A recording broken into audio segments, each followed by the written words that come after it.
Fala pessoal, beleza? Eu sou o Caio, analista de ações aqui da equipe do GA, e no vídeo de hoje a gente vai comentar um pouco sobre os resultados de 2022 da Vivo e se é uma empresa que vale a pena se investir, pensando em dividendos, se ela realmente é uma vaca leiteira como muitos comentam por aí. Então, se você gosta de empresas de dividendos, se você quer entender um pouco mais sobre a Oi, fica aí que é logo depois da vinheta. E lembrando que esse vídeo não é uma recomendação de investimentos, e se você quiser saber todas as nossas recomendações, incluindo a nossa carteira de dividendos, onde a gente tem ótimas empresas pagadoras de dividendos, é só você se tornar assinante GA Pro nesse QR Code que eu estou deixando aqui do lado. Lá você vai entender todos os benefícios de ser um assinante, inclusive foram eles que decidiram qual empresa que a gente comentaria hoje aqui no YouTube, e aí a gente vai comentar todo o case aqui de Vivo, né? É uma empresa que não se fala muito aí no mercado, e lá para eles, né, para quem é assinante Pro, a gente passa o nosso viés, se é positivo, negativo ou neutro, e qual é o nosso preço teto para a empresa, tá? Então, se você quiser saber mais informações para Vivo, é só você se tornar assinante GA Pro, que você vai ter acesso a isso e muitas outras informações exclusivas para quem é assinante. Bom, pessoal, e para falar aqui da Vivo, como é uma empresa que a gente nunca falou aqui no canal, vai ser um pouquinho mais detalhado, mas eu vou deixar marcado aqui no vídeo a parte onde a gente comenta os resultados. Se você quiser ir direto para ela, fica à vontade, que a ideia aqui é que você realmente foque no que te gera mais valor, tá? Mas falando aqui da Vivo, acho que todo mundo que assiste o vídeo aqui vai conhecer, né? É uma marca muito conhecida aí no Brasil, é uma empresa de telefonia, uma das maiores, né? Hoje em dia a gente tem praticamente aí três grandes players no segmento, no setor de telefonia, que é a Vivo, a TIM e a Claro, tá? E a Vivo a gente vê aqui que é uma empresa que nos últimos 5 anos, pelo menos, as cotações da empresa andaram aqui praticamente de lado, né? Na realidade até perdendo, mas se a gente olhar aqui o movimento, é uma empresa que está aqui de lado nos últimos 5 anos, né? Então vamos entender o que está acontecendo na empresa, qual que é o momento atual, tá? Se a gente olha aqui no nosso pentagrama, a gente vê que a empresa tá com uma saúde financeira que não tá tão boa assim, né? Mas aqui tem um segredo que eu preciso mostrar para vocês, que é uma empresa um pouco incompreendida, a Telefônica, né? Inclusive a TIM, todas as empresas do setor são um pouquinho incompreendidas, então vou mostrar para vocês que a dívida dela não é tão pesada assim. Crescimento, que a empresa não tem conseguido crescer, aqui também tem outra questão que eu preciso mostrar para vocês, que eu sinto que a empresa não é compreendida, né? Os investidores olham a receita e entendem que a empresa não está crescendo, que ela não está saindo do lugar, talvez por isso que as cotações não tenham acompanhado. É uma empresa com uma boa qualidade nos resultados e hoje em dia ela está aí num patamar de valuation aí, um pouco dentro da média histórica, tá? Nem barata, nem cara. Bom, e quem que é a Vivo hoje? Hoje a Vivo ela é líder no mercado móvel do Brasil, ela é líder absoluta, aí tá na frente da TIM e da Claro com 99 milhões de acessos, então ela já está num segmento maduro, onde ela é líder de mercado, agora com a compra da parte móvel ali da Oi, que foi fatiada ali entre a Vivo, a TIM e a Claro, restaram basicamente essas três empresas aí operando no mercado e ela é a líder de market share. E ela é líder também no segmento de fibra, tá? Então hoje em dia ela já tem 5 milhões de acessos aí de fibra, sendo líder no setor, um setor que está crescendo bastante, né? A gente vê aí que internet por fibra tem pego uma atração e um crescimento forte aí no Brasil, tá? Ela é uma das top 4 marcas do Brasil, tá? Então, como eu comentei no começo do vídeo, é muito difícil você entrar nesse vídeo aqui e não conhecer a Vivo. Então, para mim, como analista aqui, para explicar para vocês, que é até mais fácil de eu explicar, porque as pessoas conhecem, faz parte do dia a dia delas, né? Todo mundo já foi cliente de uma das três grandes, então fica mais fácil de explicar para vocês o modelo de negócio. Ela tem mais de 1.700 lojas no Brasil, então daquelas pequenas lojas de atendimento e venda de aparelhos, principalmente nos shoppings, em grandes centros aí de cidade, ela tem mais de 1.700, então para vocês terem ideia ali, a Raia Drogasil tem mais de 2.000 lojas, então ela é muito gigante aqui, se fosse uma varejista seria uma das maiores do Brasil, a Vivo, só em número de lojas, tá? 20 milhões de usuários únicos no app da Vivo, isso aqui é importante porque ela está numa estratégia de oferecer serviços financeiros, então ela tem quase que um acesso ali a um super app, quase que um app de finanças ali, com um número de cliente bem relevante, tá? Então hoje o Banco Inter tem aí pouco mais de 20 milhões, a Vivo sozinha tem 20 milhões, então é um número relevante de clientes, tá? 90 terabytes de dados processados diariamente, tá? Então um volume de dados bem grande, e isso dá pra gente uma noção do tamanho da empresa, tá? E quem hoje comanda a Vivo? Hoje a Vivo é comandada praticamente pela Telefônica SA, que é uma empresa europeia, tá? Então a Telefônica SA é dona direta e indiretamente aqui de mais ou menos 70% das ações aqui da Vivo. Tem uns 25% hoje que estão no mercado, tá? Inclusive recentemente a empresa fez uma conversão das PNs para ON, tá? Então, hoje em dia a empresa só tem ações ON, isso daí foi um ponto positivo de governança na minha visão. E aí, assim, todos os investidores têm ali pelo menos 80% de tag along, que era uma coisa interessante ali, e não tinha antes para quem tinha somente a PN. Então, nesse sentido, a empresa melhorou a governança dela nos últimos 2 anos. e talvez o que era um empecilho para alguns investidores investirem na Vivo já não é mais hoje.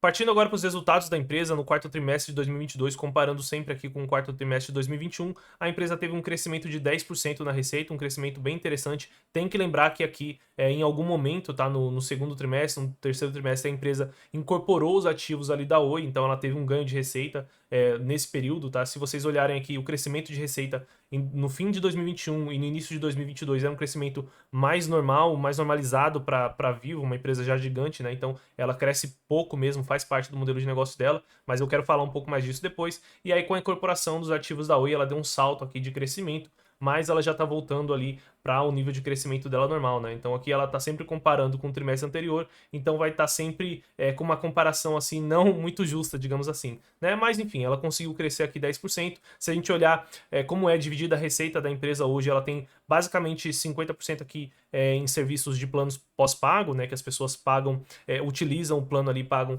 para a empresa, gera uma espécie de receita recorrente que permite com que a empresa consiga investir os bilhões que ela investe nesse setor. A gente vai ver um pouco mais mais para frente no vídeo. 12% aqui de pré-pago, que a empresa faz um esforço ali para transformar esses clientes de pré-pago para o cliente pós-pago, porque o cliente de pré-pago é menos rentável, é menos recorrente, então para ela quanto mais pós-pago melhor. Ela ainda tem aqui 8% de receita de venda de aparelhos, basicamente. Então a gente tem aqui que pelo menos 70% da receita da empresa vem diretamente dessa linha de móvel, tá? De aparelho celular, tudo envolvendo celular, tá? Ela tem aqui ainda 12% de receita de basicamente fibra ótica, 8% de dados e serviços e vários serviços que ela presta para empresas e diretamente para empresas, e 3% aqui vindo de TV, tá? Tem outro 7% que é importante, que é o que eu quero comentar nesse vídeo, que vem aqui de voz fixa, DSL, internets ainda daqueles modelos antigos, tá? Telefonia fixa, que ainda representa 7% da receita. E o que eu queria comentar aqui, tá? Se vocês olharem, a empresa ela separa, a receita total dela está crescendo 10% ano contra ano, mas a receita core está crescendo 13%. O que a Vivo está mostrando aqui pra gente? Ela está mostrando, né? A Vivo ela considera core todos esses outros serviços, com exceção do serviço de telefonia fixa, né? Então ela está mostrando pra gente que os serviços que ela realmente considera core business dela, que fazem parte do negócio dela, que ela está investindo para crescer, estão crescendo num ritmo mais forte do que a receita total. Então, esse serviço de voz fixa aqui e DSL e DTH estão jogando para baixo o crescimento da receita da Vivo, tá? Então, quando a gente olha aqui as receitas da empresa, a gente vê aqui no Gerando Alfa, se vocês olharem a receita da Vivo, 2016, 42 bilhões, 43, 44, a empresa meio que ficou presa aqui nesses 44, 43, 46, e ela parecia que não crescia muito. O que acontece, na realidade, é que essa linha de serviços que não é core da empresa, né, que é telefonia fixa, veio derrubando o crescimento de receita da empresa ao longo dos últimos anos, né? Então, lá em 2018, o valor dessa receita que vinha dessa parte de voz e fixa, né, voz fixa, era muito maior do que hoje, e ele foi decrescendo, ela foi perdendo receita nessa linha, e isso não e o crescimento das outras linhas não compensavam a queda que ela teve nessa ao longo dos anos, até isso ser totalmente expurgado da receita da empresa. Então, quando você analisa aqui a receita da empresa, parece que a empresa não está saindo do lugar, que ela não está crescendo, mas na verdade ela estava crescendo o que importa para ela e perdendo aquele serviço antigo que realmente vai ficar obsoleto, as pessoas não utilizam mais, telefonia fixa e tudo mais. E quem olhava de longe, né, os investidores olham aqui, batem o olho e acreditam que a empresa está parada no tempo e não está crescendo, tá?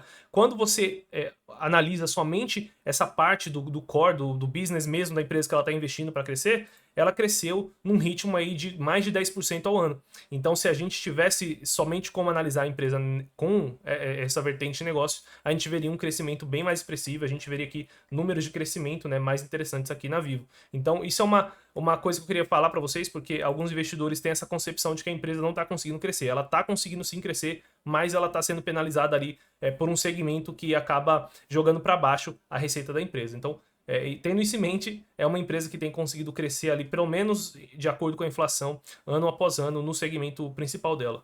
Continuando aqui com os dados operacionais, né, a gente vê que a base de clientes saiu de 83 milhões para 98 milhões, tá? Isso aqui já considerando o tanto que ela conseguiu com a aquisição lá de parte da Oi Móvel, né? Ela ficou mais ou menos com um terço ali dos clientes que saíram da Oi Móvel e foram aqui para Vivo. E ela teve esse ganho aqui de 16% no total ano contra ano, mesmo considerando que ela fez uma limpeza total de 3,4 milhões de clientes de linhas que estavam na Oi e ela não considera clientes ativos. Então ela tirou da base, expurgou expurgou, e mesmo assim ela teve um crescimento interessante, principalmente em pós-pago, que é o mais rentável para a empresa, é o que gera uma receita recorrente. Isso daqui a gente tem que olhar, né? Quem que for analisar e estudar e querer investir na Vivo, é interessante que sempre o pós-pago cresça mais do que o pré-pago, tá? E um número muito interessante aqui da Vivo é o churn, tá? Então se a gente olhar aqui o churn, que é basicamente o quanto dos clientes dela saem do serviço dela para procurar um concorrente, tá? E somente 1% dos clientes dela, esses 98 milhões aqui, somente 1% saem aqui para buscar uma outra competidora. Isso porque, né, muitas pessoas que já estão na Vivo é porque já tentaram com a TIM, já tentaram com a Claro, já tentaram com a Oi e foram mal atendidas ou não deu certo e não tem mais para onde correr, né? Então, eu mesmo, por exemplo, eu pessoalmente já testei a Vivo e hoje eu tô com a TIM. Então, tem um churn muito baixo, porque se eu for correr para alguma outra, vai ser agora de volta para Vivo, por exemplo. Então, essas empresas acabam tendo um certo oligopólio aí. Isso gera um nível, uma taxa de retenção ali de clientes muito alta, tá? Continuando aqui, a gente vê que ela tem uma participação de mercado no móvel que cresceu bem, né? Então hoje em dia ela está com quase 40% aí de share nessa parte de móvel, então líder aí no setor. E a gente vê aqui outro número legal que eu gosto de acompanhar na Vivo, né? Que eu acho que é o futuro da empresa, né? Parte do futuro da empresa, essa parte de fibra tem crescido mais do que o resultado total dela, né? Então tem crescido aqui o número de casas conectadas 19% ano contra ano, né? Um crescimento maior do que o nível de pós-pago, de pré-pago, dos outros serviços. Então tem crescido num ritmo bem bom aí, um ritmo de crescimento de empresa aí que não é uma empresa madura, tá? Essa linha de negócio da empresa ainda tem muito para crescer pela frente. Aqui uma olhada rápida na parte de serviços B2B da empresa, né? Então a gente vê que é uma outra linha de negócio que tem crescido bem, né? Então a gente sabe que essa parte de cloud, cibersegurança, internet das coisas é uma área que tem muito potencial de crescimento. A gente vê aí que as grandes empresas americanas investem bastante e crescem bastante nisso, né? A Amazon, Apple, Google, todas elas oferecendo serviço de cloud, né? Várias empresas de cibersegurança nos Estados Unidos e aqui no Brasil não é diferente. Então é um segmento aí que tem atraído bastante o interesse ali das empresas e a gente vê que ela tem conseguido crescer aí, cresceu ano contra ano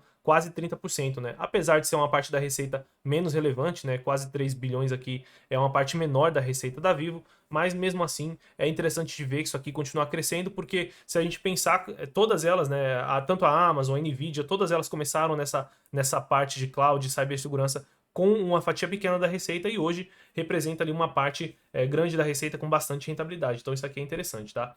Outra coisa que vocês têm que ficar de olho, tá? Quem for investir na Vivo, é essas iniciativas que ela tem de oferecer empréstimos, né, para empresas. E aí ela tem uma carteira de empréstimos que tem crescido, também não é um número relevante, mas toda a empresa no Brasil e no mundo que tenta mexer com crédito e não é banco, acaba se dando mal, tá, pessoal? Então, mexer com crédito no Brasil, no mundo, nenhuma parte do mundo é fácil, mas no Brasil é muito mais complexo.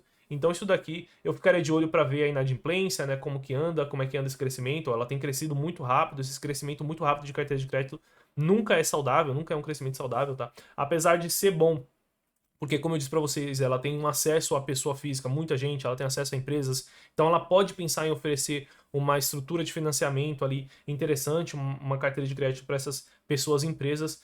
Eu preferia que isso aqui fosse um negócio, digamos assim, secundário, terciário para a empresa e não fizesse parte aqui do crescimento da empresa, não continuasse crescendo de uma forma relevante, porque isso daqui pode no futuro se tornar, na verdade, um risco, ao invés de ser um ponto positivo, tá? Mas vamos acompanhando, né? Começou agora, ainda é pequeno, a carteira de crédito de 183 milhões não é nada que vai aí enfim, impactar muito a empresa. E falando dos custos, a gente vê que a empresa teve uma pressão aqui nos custos, crescendo 13% ano contra ano, mais do que a receita, né? Muito em linha ali com a receita principal dela, né? Mas crescendo mais que a receita total. Foi um ano difícil mesmo, um ano complexo. Não só a empresa está investindo muito para crescer, como a gente vai ver para frente, mas como alguns segmentos dela estão crescendo muito forte, ela tem investido mais em pessoal, tem investido mais em CAPEX, escritórios, novas lojas. Tudo isso aí aumenta o custo da empresa e ela não consegue repassar ali necessariamente no mesmo momento, tá? Historicamente é uma empresa que consegue repor ali a inflação nos produtos dela, tá? É só vocês lembrarem quanto que era um plano de celular 5, 6, 7 anos atrás e quanto que é hoje, tá? Então a empresa consegue repassar, mas não é no mesmo momento que ela absorve os custos, tá? Então ela tem tido maior custo com o pessoal, maior custo com os produtos, custos com o crescimento. E de onde vem esses custos com o crescimento que eu tô falando, tá? É desse CAPEX, né? Desse investimento forte que ela tem feito aí nos últimos anos, tá? Em 2021 foram aqui investidos em CAPEX 8,6 bilhões, em 2022 9,5 bilhões, né? Parte disso já considerando a compra aí da Oi, da parte da Oi Móvel. E em 2023, uma expectativa aqui de investir até 9 bilhões. Então, é uma empresa que tem investido bastante para crescer, tá? Bastante para expandir ali as suas operações no Brasil, para também manter as suas operações funcionando, né? Tem um CAPEX ali de manutenção. Isso daqui acaba pesando um pouquinho no curto prazo, acaba pesando um pouquinho ali as despesas operacionais, os custos da empresa, mas no longo prazo isso daqui acaba criando um fosso econômico para a empresa, tá? Uma barreira de entrada de CAPEX, porque vocês imaginem se alguma outra empresa quiser tentar entrar para competir aqui com a Vivo, com a TIM, com a Claro, ela vai precisar investir aqui 8 bilhões, 9 bilhões, 10 bilhões de reais por ano, enquanto que a Vivo já está fazendo isso há vários anos e crescendo ali, mantendo o CAPEX ao longo do Brasil inteiro, tá? Então, isso daqui acaba sendo um negativo no curto prazo, mas uma coisa positiva aí no médio e no longo prazo, tá? Mas mesmo assim, esse investimento que ela tem feito aqui, 9 bilhões, quase 10 no ano passado, ele pode assustar aí alguns investidores, mas é preciso entender que isso cabe no fluxo de caixa operacional da empresa, tá? Então, se a gente pegar aqui o EBITDA dela em 2022, né, 19 bilhões, e aí você tira os 10 bi quase que ela investiu, ainda assim sobra de fluxo de caixa operacional quase 10 bilhões que ela consegue pegar esse valor, distribuir para os acionistas em forma de dividendos ou pagar dívida, o que ela achar melhor, tá? E aqui a gente consegue ver que a empresa gerou no ano de 2022 7,3 bilhões de reais de fluxo de caixa livre, tá? E aí quando a gente olha a dívida dela, tá mais ou menos ali 7,3 bi, então com um ano ali de geração de caixa livre, a Vivo consegue pagar a dívida dela, mas mesmo assim ela tem dinheiro em caixa, né? A empresa que tem dinheiro em caixa e a dívida líquida dela aqui é quase 5 bi, então com menos de um ano aí de geração de caixa ela consegue pagar a dívida, então é uma empresa bem tranquila, uma empresa com balanço aí bem sólido para se ter para longo prazo, né? Inclusive é outra má concepção que eu queria explicar nesse vídeo, porque muita gente acha que a Vivo, né, a TIM, todas elas são muito endividadas porque precisam investir bastante, então elas têm que ter bastante dívida, não geram caixa. E na realidade, essa dívida, quando a gente vê em alguns sites que vocês podem consultar por aí, como está mostrando aqui no Gerando Alpha, quase 20 bi de dívida, é porque está considerando também os aluguéis a pagar de todas as milhares de lojas que ela tem. Então, isso faz a dívida subir bastante, mas isso é só uma questão contábil, tá? A empresa e não considera essa dívida na dívida total dela, não considera isso como um endividamento. Então, a dívida real dela, tirando esse ajuste, cai aqui para 7,3 bi, que é bem tranquilo, né? A gente vê que é uma empresa aí, como a gente viu no slide anterior aqui, que está gerando 20 bi de EBITDA no ano. Então, assim, menos de meio ano aí ela paga a dívida dela, mesmo investindo 10 bilhões aqui quase por ano para crescer. Então, a empresa consegue investir para crescer, consegue investir em CAPEX e consegue sobrar aí muito dinheiro para ela pagar dividendos, tá? Mas mesmo assim, teve uma coisa que foi negativa aqui no resultado da empresa em 2022, foi essa queda de lucro, né? A gente vê aqui que o lucro caiu em 2022 de 6,2 bi em 2021 para quase 4 bilhões aqui em 2022, tá? Isso daqui, na verdade, aconteceu porque tiveram vários impactos positivos no ano de 2021 que subiram o lucro dela, né? Vários não recorrentes, né? Se vocês olharem o lucro a gente consegue ver aqui, se vocês olharem o lucro da Vivo aqui nos últimos anos, lá em 2020 é 4,7, 5, e aconteceu alguns não recorrentes que elevaram o lucro dela em 2021 para 6,3. Então, se a gente olhasse aqui o lucro dela o lucro líquido dela em 2022, tirando deixasse mais normalizado, né, ela não teria tido uma queda tão grande, tá? Apesar de ter tido sim queda por conta de pressão de custos, as despesas para o crescimento, as despesas incorrendo ali a integração da Oi, que não é fácil também, né? Uma integração muito grande aí que vai acontecer entre os clientes da Oi e os clientes da Vivo. Então tudo isso acabou prejudicando o lucro da empresa, mas na minha visão você não tem que olhar o lucro líquido da Vivo, tá? Vocês têm que olhar sempre a geração de caixa, porque é uma empresa que tem bastante depreciação, né, que tem ali algumas coisas acontecendo de integração, de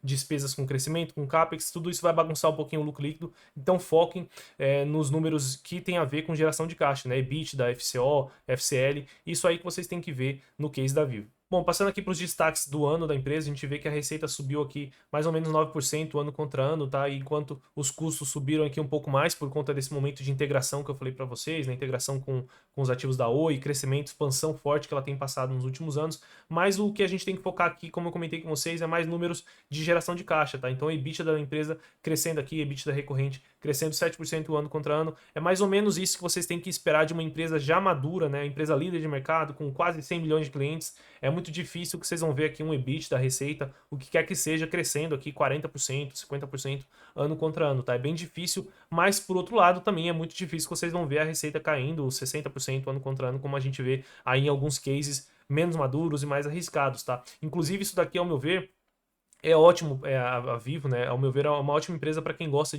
de vacas leiteiras aí, né? É uma empresa com uma receita bem resiliente aqui a crise, está um crescimento bem lento, vai acompanhar ali o PIB, vai acompanhar um crescimento marginal ali do setor. É uma empresa que gera bastante caixa, não tem dívida e consegue distribuir aí dividendos, né, com o que sobra, tá? Então, é uma boa empresa para quem tem esse perfil, para quem gosta de empresas desse tipo, tá? E a gente consegue ver que, até por conta disso, ela tem dado um ótimo retorno para os acionistas, tá? Quando a gente compara aqui no longo prazo, a empresa deu um retorno aqui de 1.600% versus só 556 aqui do Bovespa, tá? E o que é legal da gente ver, quando a gente encurta um pouco essa janela, coloca aqui nos últimos 5 anos, ó, em momentos de estresse aqui do Ibov, que é essa linha laranja, as ações da Vivo caem bem menos, tá? Então é o tipo de empresa que um investidor assim, que ele tem uma aversão maior a risco, gosta de empresas mais resilientes, empresas mais geradoras de caixa, vai gostar mais, tá? E aí, em momentos onde a gente tem um estresse maior, a Vivo consegue ali ter uma cotação que cai menos, porque o resultado dela cai menos também, né? Ela tá num setor essencial aí, como o setor de telefonia. Então, como ela consegue cair menos nesses momentos de estresse, no longo prazo ela acaba vencendo o Bovespa, porque ela sempre cai um pouquinho menos, né? E como diria o Warren Buffett, o mais importante na renda variável é você não perder dinheiro. Quanto menos você perde, né, maior a sua chance de ganhar, tá? Partindo aqui para nossa nota aqui final da empresa, tá? Para o setor eu dou uma nota 3. É um setor assim essencial, um setor interessante, porém não tem tanto crescimento, é muito regulado, sabe? Tem algumas ameaças aí no médio e longo prazo de concorrência. Então eu dou aqui uma nota 3, que é uma nota neutra, tá? Para a governança da empresa, eu vou dar uma nota 4 por conta desse movimento recente que foi positivo de migração das PNs para a ON, né? Deixando ali todo mundo com tag along de 80%, mas como ela não está no novo mercado, não tem tag along de 100%, também não tem um Investor Day aí, não tem uma comunicação tão aberta assim com os investidores, vou dar uma nota 4, não uma nota 5, tá? E para a empresa eu vou dar uma nota 7, tá? Como eu comentei aqui, é uma empresa que gera bastante caixa, tem um crescimento ali de acordo, resiliente, um crescimento de acordo com o tamanho da empresa, tá? É uma empresa que está investindo bastante, tem algumas vantagens competitivas, é líder de mercado, tem uma marca ali importante. Então é uma empresa legal de se ter, uma empresa que nota 7. Vocês sabem aqui, quem viu meus vídeos sabe que eu gosto de empresas mais de crescimento, então eu tenho sim um viés aqui na hora de dar uma nota, não tem como a gente não ter esse viés. Mas é uma empresa bem interessante. Se você gosta de empresa aí pagadora de dividendo, né, as cash cows, né, vacas leiteiras, eu acho que a Vivo se encaixa bastante nesse perfil. Bom, pessoal, pelo vídeo de hoje é isso. Se vocês gostaram, não esqueçam de deixar o like para ajudar a gente a chegar a mais investidores e comenta aqui embaixo se vocês investem na Vivo, se vocês gostam dos dividendos aí que a empresa paga ou se vocês preferem uma outra do setor. Se vocês quiserem, a gente pode até trazer aqui a análise. Beleza, pessoal? Bom, por hoje é só e até o próximo vídeo.